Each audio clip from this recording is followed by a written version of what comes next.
Si paling perdana. Kepala Pusat Data dan Informasi Kapusdatin BPBD Jakarta Muhammad Yohan mengatakan kerugian akibat kebakaran yang melanda gedung Glodok Plaza, Taman Sari, Jakarta Barat ditaksir mencapai 90 miliar rupiah. Yang menyebut tim gabungan melakukan proses pembersihan dan pencarian mulai hari ini sejak pukul 10.30 waktu Indonesia Barat tadi pagi. Yohan menerangkan total ada 3 tim yang diterjunkan untuk melakukan pembersihan di lantai 7, 8, dan 9. Informasi selengkapnya akan hadir dalam DNP Evening News malam ini.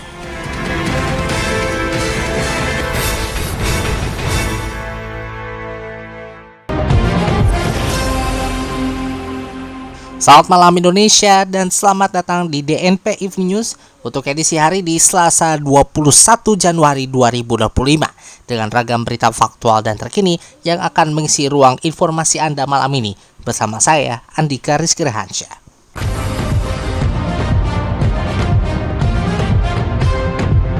Pemerintah pastikan siswa akan belajar di rumah di sepekan pertama bulan Ramadan. Ketua Satgas Perumahan Hashim Joyo Hadikusumo pastikan perumahan yang dibangun Qatar di Indonesia tidaklah gratis.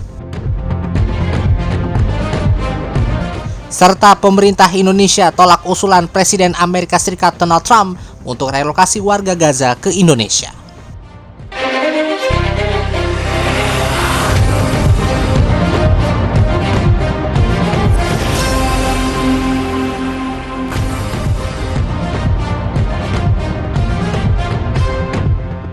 Kita awali DNP Evening News malam ini dari kebakaran di Glodok Plaza. Kerugian akibat kebakaran yang melanda gedung Glodok Plaza di Taman Sari, Jakarta Barat ditaksir mencapai 90 miliar rupiah. Hal itu disampaikan oleh Kepala Pusat Data dan Informasi atau Kapusdatin BPBD Jakarta Muhammad Yohan kepada wartawan pada Selasa 21 Januari 2025. Ia menyebut bahwa tim gabungan melakukan proses pembersihan dan pencarian yang dimulai hari ini mulai pukul 10.30 waktu Indonesia Barat. Yohan menjelaskan total ada 3 tim yang diterjunkan untuk melakukan pembersihan di beberapa lantai, diantaranya di lantai 7, 8, dan 9 Glodok Plaza. Sebelumnya kebakaran di Glodok Plaza terjadi pada Rabu 15 Januari 2025 malam lalu. Api membakar sejumlah lantai di Glodok Plaza dan baru dapat dipadamkan pada Jumat 17 Januari 2025 lalu. Sementara itu, Pemprov DKI Jakarta mengaku bakal melakukan evaluasi standar keamanan atau keselamatan gedung Glodok Plaza menyusul insiden kebakaran tersebut. RS Polri Kramat Jati memperkirakan proses identifikasi jenazah korban kebakaran Glodok Plaza membutuhkan waktu kurang lebih 2 minggu. Ketua Satuan Tugas Perumahan Hashim Joyo Hadikusumo memastikan perumahan yang akan dibangun dari investasi Qatar bukanlah rumah gratis. Adik dari Presiden Prabowo Subianto itu mengatakan rumah-rumah itu tetap akan diperjualbelikan. Namun bank-bank milik negara seperti BTN dan BRI akan dilibatkan dalam proses penjualan. Sementara itu untuk rumah-rumah yang akan dibangun di pedesaan akan ada skema yang berbeda. Pemerintah akan menjamin cicilan rumah-rumah itu dengan APBN. Menurut Hashim, pemerintah menyediakan sekitar 18 triliun rupiah. Setiap orang akan mendapatkan jaminan cicilan Rp600.000 per bulan. Sebelumnya Qatar berkomitmen untuk membangun jutaan rumah di Indonesia. Pihak swasta Qatar bakal membangun 1 juta rumah di perkotaan dengan nilai investasi 16 miliar sampai 20 miliar US dollar atau 262 triliun hingga 327,6 triliun rupiah. Ada pula investasi dari pemerintah Qatar yang mencapai 20 miliar US dollar atau 327,6 triliun rupiah. Investasi ini akan digunakan untuk membangun perumahan di perkotaan dan pedesaan. Pemerintah resmi menerbitkan surat edaran tentang pembelajaran selama Ramadan 1446 Hijriah atau tahun 2025, di mana para siswa selama sepekan awal bulan suci itu akan melaksanakan kegiatan belajar di lingkungan rumah.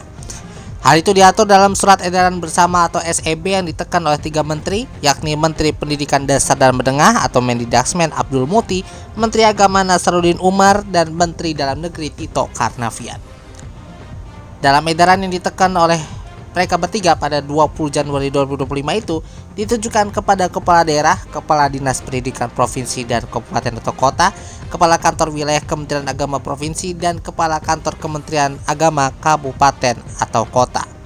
Pada edaran itu diatur pada 27 Februari hingga 5 Maret 2025, para siswa akan melaksanakan kegiatan di lingkungan rumah alias tidak bersekolah selama sepekan awal Ramadan. Lalu para siswa kemudian kembali mengikuti pembelajaran Ramadan di sekolah pada 6 hingga 25 Maret 2025. Kemudian pada tanggal 26, 27, 28 Maret serta tanggal 2, 3, 4, 7, dan 8 April 2025 merupakan libur bersama Idul Fitri bagi sekolah atau madrasah atau satuan pendidikan keagamaan. Kegiatan pembelajaran pun akan dilaksanakan kembali pada tanggal 9 April 2025. Kementerian Luar Negeri Indonesia menolak usulan Presiden Amerika Serikat Donald Trump soal relokasi sebagian warga Gaza Palestina ke Indonesia. Dalam rilis resmi, Kementerian Luar Negeri menyatakan pemerintah tidak pernah memperoleh informasi apapun dari siapapun soal relokasi warga Gaza ke Indonesia. Lebih lanjut, Kemlu mengatakan gencatan senjata di Gaza harus menjadi momentum untuk memulai dialog dan negosiasi guna mewujudkan solusi dua negara sesuai hukum internasional dan parameter internasional yang telah disepakati sebelumnya. Sebelumnya, Trump disebut berencana memindahkan sebagian dari 2 juta warga Gaza Palestina ke Indonesia pada pekan lalu. Pejabat transisi Trump menyebut rencana itu bagian dari usulan terkait rekonstruksi Gaza setelah agresi Zionis Israel berakhir. Namun rencana itu masih belum jelas, bahkan termasuk kesediaan warga Gaza dipindah dan negara yang menerima mereka. Sekian DNP News untuk edisi Selasa 21 Januari 2025. Kritik dan saran bisa Anda sampaikan mulai surel kami di redaksi @dnpmedianetwork.com. Nantikan yang baru dari DNP Integrated News, informasi yang faktual dan terkini lebih awal di pagi hari dalam DNP in the Morning yang tayang perdana mulai 27 Januari mendatang. Mewakili kerabat kerja yang bertugas, saya Andika Rizky Ransyah. Terima kasih atas perhatian Anda. Ini adalah DNP Integrated News, lebih informatif, lebih informasi. Selamat malam Indonesia, selamat beristirahat.